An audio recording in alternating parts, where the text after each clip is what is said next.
یہ یا جو ہے الف سے بدل گیا۔ یہاں پر ایک بڑی خوبصورت بات ہے، یہ جو حروف علت ہیں یہ جب کسی سے بدل جایا کرتے ہیں، عام طور پر آپ نے دیکھا الف کے ساتھ بدلے ہیں۔ ایک عجیب بات بتاؤں، واو الف کے ساتھ بدل گیا، یا الف کے ساتھ بدل گیا، الف کسی کے ساتھ نہیں بدلے گا، کیونکہ جو بدل کے آئے ہیں وہ الف میں آئے ہیں، الف بدل کر کسی میں نہیں جائے گا۔ یہاں پر ایک آپ کے لیے ایکسٹرا نوٹ ہو گیا کہ الف کا استعمال کیا ہوتا ہے۔ الف ایکچولی سبسٹیوٹ ہوتا ہے، کسی حرف علت کے بدلاؤ کے بعد جو آتا ہے اس کی بدلی ہوئی جگہ پر آتا ہے تاکہ اس کے پڑھنے میں آسانی فراہم ہو جائے۔ اب اگر آپ کو یہ بات سمجھ آ گئی ہے تو آپ کو الف اور حمزہ میں معنوی فرق بھی سمجھ آ گیا ہوگا۔ پہلے آپ نے ظاہری فرق سمجھا کہ وہ متحرک ہوتا ہے اور وہ ساکن، اب آپ نے معنوی حرف سمجھا، معنوی فرق سمجھا کہ یہ جو الف ہوتا ہے یہ تو خود کسی کی جگہ پر سبسٹیوٹ ہو کر آیا ہوتا ہے، جبکہ حمزہ اپنی اصلی اور حقیقی حالت میں ہوتا ہے۔ اب یہاں پر ہم پڑھ رہے تھے کہ حروف علت اور حروف صحیح دو طرح کے حروف ہوتے ہیں۔ اب جس حرف کے اندر حرف علت آئے گا اسے ہم کہیں گے معتل، اور جس کے اندر حروف علت میں سے کوئی نہیں آئے گا اسے ہم کہیں گے لفظ کو صحیح۔ اب صحیح اور معتل دو ٹائپس بن گئے، یعنی کہ حروف تہجی کی دو اقسام ہیں، حروف علت اور حروف صحیح۔ اب جن میں حروف علت استعمال ہوں گے انہیں ہم کہیں گے معتل، اور جن میں استعمال نہیں ہوں گے انہیں ہم کہیں گے صحیح۔ اب یہ معتل اور صحیح میں کیا فرق ہوتا ہے مثالوں کے ساتھ آپ سمجھ چکے ہیں۔ اگلے ٹاپک پر چلتے ہیں۔ صرف کا ایک خاص تعلق ہوتا ہے زمانہ پہچاننے کے ساتھ، ٹینس۔ عربی میں سادہ الفاظ میں بات کروں تو چار طرح کا زمانہ پایا جاتا ہے۔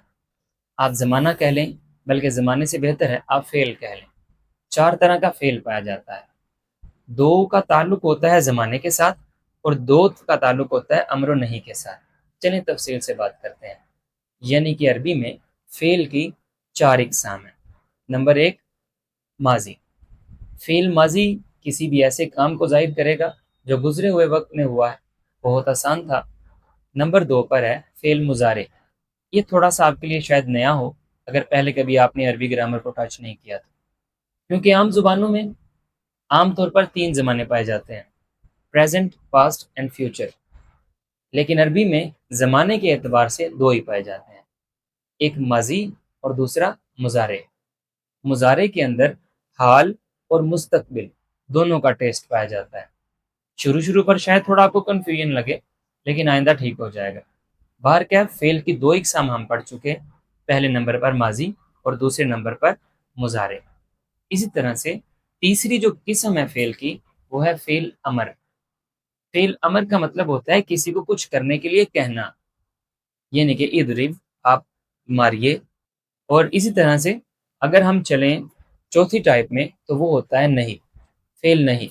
فعل نہیں میں کسی کو کچھ کرنے سے منع کیا جاتا ہے، یعنی کہ لا تضرب، تو نہ مار۔ یہاں پر اب ہم پڑھ چکے ہیں فعل کی چار اقسام ہوتی ہیں، ماضی اور مضارع، یہ دونوں زمانے کے ساتھ تعلق رکھتی ہیں۔ نمبر دو باقی جو ٹائپس ہیں وہ امر اور نہیں، یہ دونوں کرنے یا روکنے کے ساتھ تعلق رکھتے ہیں۔ یہ جو ماضی اور مضارع ہیں ان کی آگے بھی دو ٹائپس ہوتی ہیں، اس کو آپ اثبات اور نفی کہہ سکتے ہیں۔ یعنی مثال کے طور پر فی الحال اگر میں اردو میں ہی بات کروں تو اس نے یہ کام کیا یا اس نے یہ کام نہیں کیا، یہ دونوں باتیں ماضی میں تھیں، لیکن ایک مرتبہ میں اثبات کر رہا ہوں یعنی اس نے وہ کام کیا، اور ایک مرتبہ میں نفی کر رہا ہوں کہ اس نے وہ کام نہیں کیا۔ اس طرح سے ماضی کی دو اقسام ہو گئیں، ماضی مثبت اور ماضی نافیہ۔ اسی طرح سے مضارع کی بھی دو ہی اقسام ہوں گی، اثبات والی اور انکار یعنی کہ نفی والی۔ اچھا، فعل کے لیے آپ نے دو ٹائپس اور بھی یاد رکھنی ہیں، وہ ہے معروف اور مجہول۔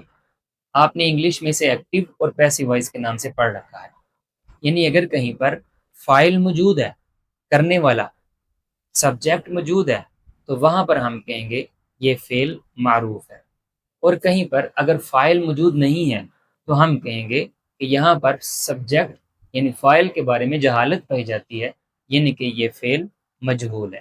مثال کے طور پر اسلم نے اکبر کو مارا، اسلم نے اکبر کو قتل کیا۔ یہاں پر قتل کس نے کیا یہ پتہ چل رہا ہے۔